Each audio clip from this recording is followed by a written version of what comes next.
안녕하십니까. 주소망TV 김영민 목사입니다.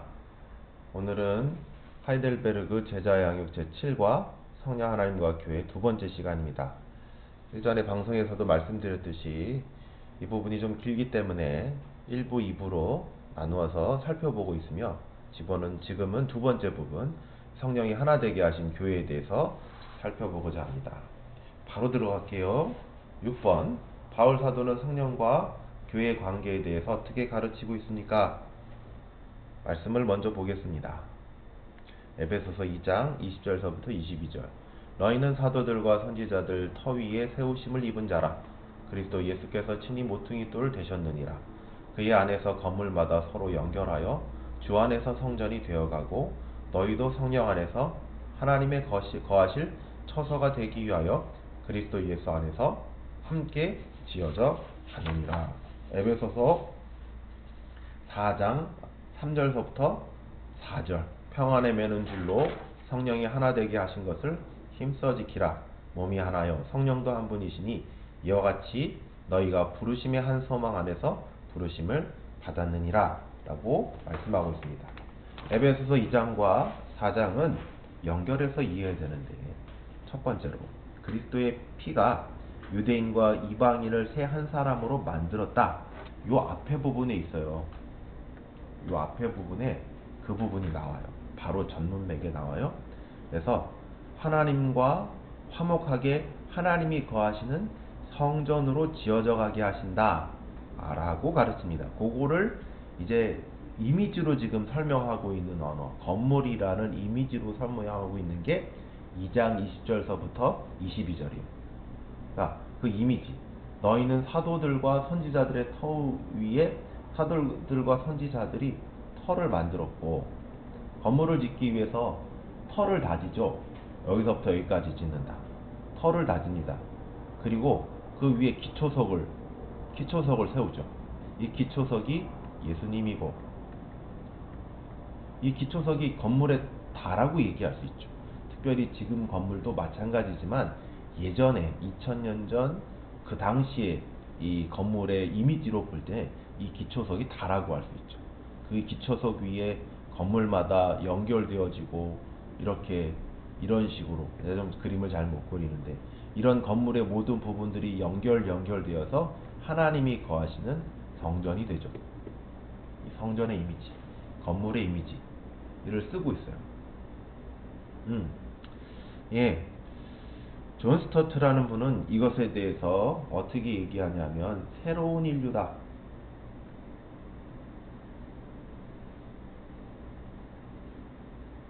새로운 인류다 라고 가르치고 있어요. 새로운 사회다. 이 부분에 대해서요. 존 스터트가 쓴 글에 비하면. 그래서 예수님께 접붙여져 있는 새로운 한 사람, 새로운 사회, 새로운 인류다 라고 가르치고 있습니다. 그때 누가 과연 예수님께 접붙이게 했는가? 이 새로운 성전이 되게 했는가? 22절. 성령 안에서. 성령께서 하셨다라는 거죠. 성령 안에서 하나님의 거하실 처소가 되기 위해서 예수 안에서 함께 지어져 간다라고 가르칩니다. 그러니까 성령 안과 그리스도 안, 성령과 예수님, 그거는 실질적으로 거의 뗄래야 뗄 수가 없는 겁니다. 뗄래야 뗄 수가 없어요. 네.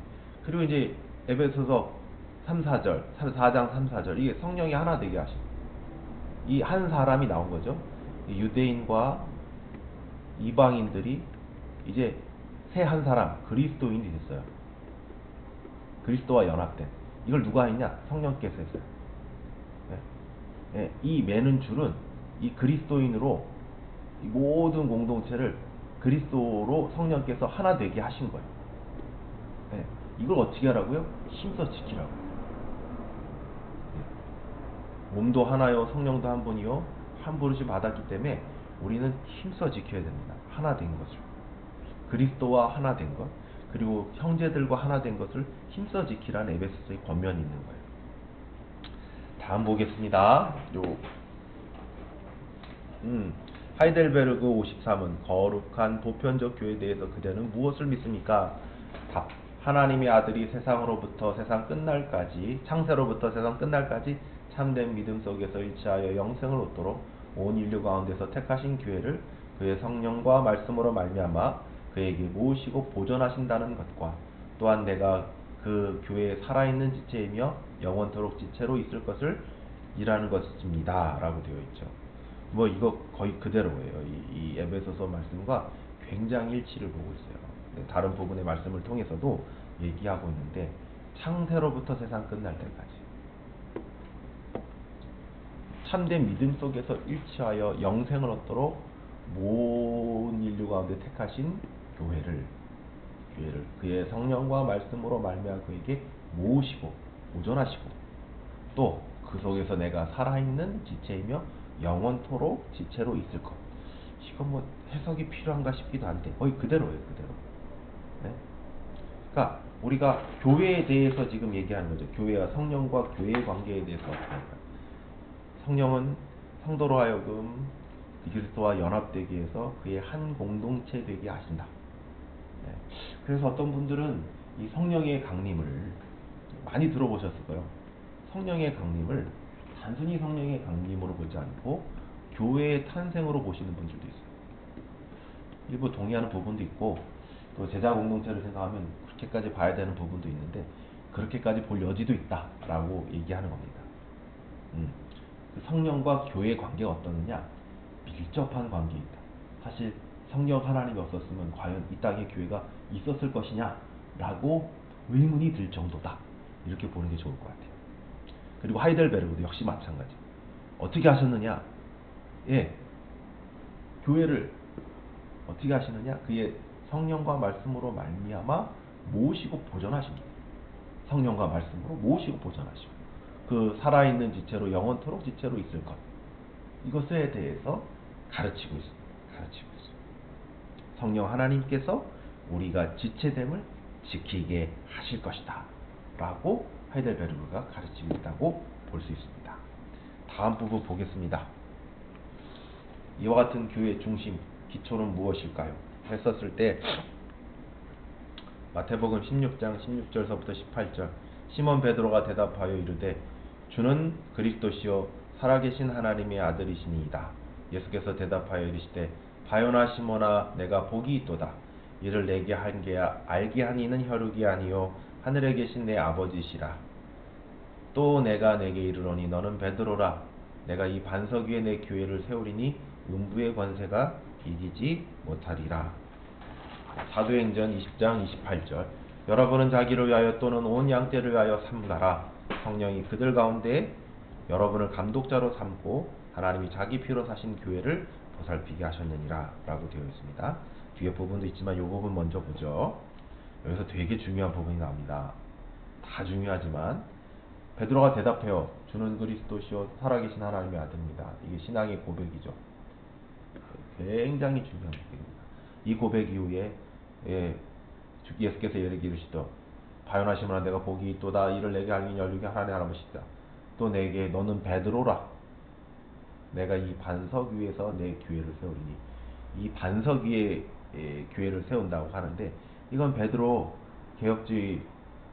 개혁자들, 종교 개혁자들은 이걸 베드로 개인으로 보지 않습니다. 뭐냐? 이 베드로가 고백한 신앙의 고백으로 봅니다. 이 반석은 뭐냐? 이 베드로가 고백한 주는 그리스도시요 살아계신 하나님의 아들이라는 신앙의 고백 위에 교회가 세워지는 것입니다. 베드로 개인이 아니라. 베드로 개인이 아니라 말입니다. 이게 이 종교 개혁자들 혹은 개혁교회 혹은 개신교회, 복음주의 교회들이 거의 그대로 받고 있는 내용들 중에 하나입니다. 이 교회론에 있어서 굉장히 핵심적인 내용 중에 하나입니다. 교회의 기초가 뭡니까? 믿음의 고백입니다. 법이 아니라, 법적인 어떤 한 인물들이 아니라, 뭐 교황으로 계승되어 오는 계승권이 아니라 바로 베드로가 해왔던 믿음의 고백이 이 교회의 기초이자 핵심입니다. 그리고 사도행전 20장 28절 역시 마찬가지입니다. 예,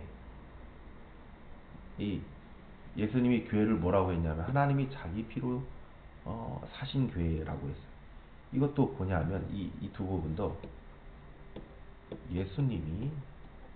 예수님에 대한 신앙의 고백, 예수님이 피로 주고 사신 교회, 예수님의 십자가의 죽음, 십자가에 죽은 예수님의 하나님의 아들, 아주 이 핵심적 이것이 바로 신앙의 이 교회의 그리고 핵심이고 기초라는 것을 알 수가 있습니다. 에베소서 2장 21절 마찬가지예요. 이것도 확인할 수 있어요. 예수 그리스도가 친히 모퉁이 될 사도들과 선지자들의 터라는 건 따로 존재하는 게 아니에요. 이분들이 뭘 하냐면 예수님을 예언하고 예수님에 대해서 증언해요. 그러니까 따로 존재하는 게 아니에요. 예수 그리스도가 교회 중심이죠. 그 신앙이 교회 중심이죠. 디모데전서 3장 15절 내가 지체하면 너로 하여금 하나님의 집에서 어떻게 행하여야 할지를 알게 하려 함이니 이 집은 살아계신 교회요 진리의 기둥과 터니라 라고 말씀하셨습니다. 이 부분도 마찬가지예요. 뭐가 마찬가지냐? 네? 이 부분도 마찬가지예요. 하나님의 집이죠. 교회는 하나님의 집입니다. 그럴 때 교회요 진리의 기둥과 터다라고 말씀을 해주고 있어요. 이런 부분들을 통해서 교회가 뭐냐 하면 진리의 집, 하나님의 집인데 여기서 나타나 있는 대로 진리의 터와 진리의 기둥 이렇게 돼 있어요. 이게 하나님의 교회. 하나님의 집이라는 이미지가 있잖아요. 집이라는 이미지가 있는데 진리라는 것, 기둥과 터라는 것. 사랑하는 동역자 여러분, 믿음의 동역자 여러분, 교회의 중심이 무엇입니까? 예수 그리스도입니다. 예수 그리스도인데 예수 그리스도에 대한 신앙의 고백입니다. 그리고 그 예수 그리스도의 신앙의 고백은 바로 진리인데 그 진리의 기둥과 터가 바로 교회인 것입니다. 네? 다음 문제 보겠습니다. 아래 성경 구절들을 볼 때 교회가 주님 다시 오실 때까지 충성해야 할 핵심적 사명은 무엇일까요? 지금까지 교회에 대해서 교회의 중요한 부분이죠. 성령 하나님과 교회 관계, 교회 중심에 대해 살펴봤다면 교회의 사명이 도대체 뭡니까? 라는 질문입니다.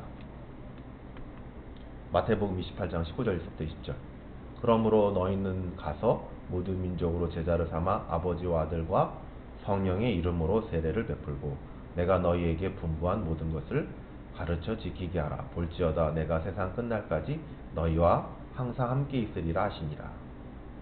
그 다음에 사도행전 1장 8절 오직 성령이 너희에게 임하시면 너희가 권능을 받고 예루살렘과 온 유대와 사마리아와 땅끝까지 이르러 내 증인이 되리라 하시니라. 여기서 부분은 증인이죠. 그 다음에 모든 민족으로 제자를 삼으라고 했죠. 이 부분은 이 전도의 사명입니다. 전도의 사명이라고 이렇게 우리가 할 때 노방전도를 생각하기 쉽고 여러 가지 하는데 그걸 포함해서 제자 삼기를 포함해서 모든 한 사람을 제자로 양육하고 사역하는 것, 복음을 전하는 것, 이게 교회가 첫 번째로 할 일입니다. 이 말씀을 통해서 볼 수 있는 거고, 두 번째 에베소서 4장 12절서부터 13절 이는 성도를 온전하게 하여 봉사의 일을 하게 하며 그리스도의 몸을 세우려 하심이라. 우리가 다 하나님의 아들을 믿는 것과 아는 일에 하나가 되어 온전한 사람을 이루어 그리스도의 장성한 분량에 충만한 데까지 이르리니. 이거 뭐냐 하면 성도를 온전하게 하죠. 그리스도의 몸을 세우죠. 아들을 믿는 거 아는 일 하나가 되어 온전한 사람. 여기서도 또 온전함이 나오죠. 장성한 분량에 이르기까지 충만한 데까지 세우라는. 이건 뭐냐 결국 성장. 이 성장을 맨날 수로만 생각할 텐데 마치 어린아이가 장성한 청년이 되고 성인이 되는 것, 이런 걸 생각하시면 좋을 것 같아요. 그럼 이럴 때 어떻게 하는 건가? 믿는 것과 아는 일에 하나가 되어 온전한 사람이 되게 하는 것, 성도를 온전하게 하게 하는 것, 이게 성장인데 이거는 교회로 하여금 성도를 양육, 성숙, 좋게 하는 사역, 주로 교육과 관련이 깊겠죠. 근데 교육은 또 말씀드리지만 여기서도 나타났지만 자꾸 머릿속으로 강의 듣고 이런 것만 생각하지 마시고 그것도 포함하지만 순종케 하고 서로를 섬기는 이 모든 것, 이게 다 이 성장이고 성숙입니다. 그 다음에 골로새서 3장 16절 말씀, 그리스도의 말씀이 너희 속에 풍성히 거하여 모든 지혜로 피차 가르치며 권면하고, 예, 요 부분, 예, 서로를 이렇게 공동체 안에서 서로 권면해 가는 거예요. 예. 그 다음에 이제 시와 찬송과 신령한 노래를 부르며 감사한 마음으로 하나님을 찬양하고 라고 되어 있습니다. 그러니까 서로를 더 권면해가고 사랑해가는 관계 속에서 어떻게 하냐면 시와 찬송과 신령한 노래를 부르며 감사하는 마음으로 하나님을 찬양하고, 이 부분은 예배입니다. 공동체 속에 있는 공동체 예배예요. 이게 예배를 할 때 자꾸 이렇게 되는 거예요. 어떤 얘기 제가 자꾸 되냐면 큰 교회 가가지고 서로 관계도 없는데 그냥 찬양도 훌륭한 찬양 사역자가 있고 조명도 화려하고 이런 걸 이렇게 하고 멋있다, 이게 예배 사역이라고 생각하는데 그렇지 않아요. 이 공동체에 없으면요 예배는 또 없다고 생각하시면 돼요. 그만큼 중요한 부분이에요. 공동체 속에 거하고 그 공동체 안에 산 지체로서 하나님과 이 공동체와 한 마음 한 뜻이 되어서 찬양하고 경배하는 게 예배예요. 예배예요. 이런 사역들이, 그러니까 하면 교회의 핵심적 사역이 뭐냐? 전도입니다. 전하고 또 전하는 거. 땅끝까지 이르러 선교가 될 수도 있고 제자 훈련이 될 수도 있어요. 전도에 참여해서. 그 다음에 두 번째 사역은 성장과 성숙을 위한 사역입니다. 양육 사역입니다. 세 번째 사역은 공동체 안에서 정말 공동체 되어서 하나님 앞에 함께 예배하는 것입니다. 이와 같은 세 사역이 우리의 핵심적, 주의 교회 공동체의 핵심적 사역이라고 말할 수 있을 것입니다. 네, 7과를 마치겠습니다. 함께 해주셔서 감사하고요. 다시 한번 말씀드리지만 구독과 좋아요는 저에게 큰 힘과 위로와 이 방송을 하게 하는 이유가 됩니다. 꼭 눌러주시고 또 함께 해주시기를 부탁을 드리겠습니다. 감사하며 다음 또 8과 시간까지 그때 다시 한번 찾아뵙겠습니다. 감사합니다.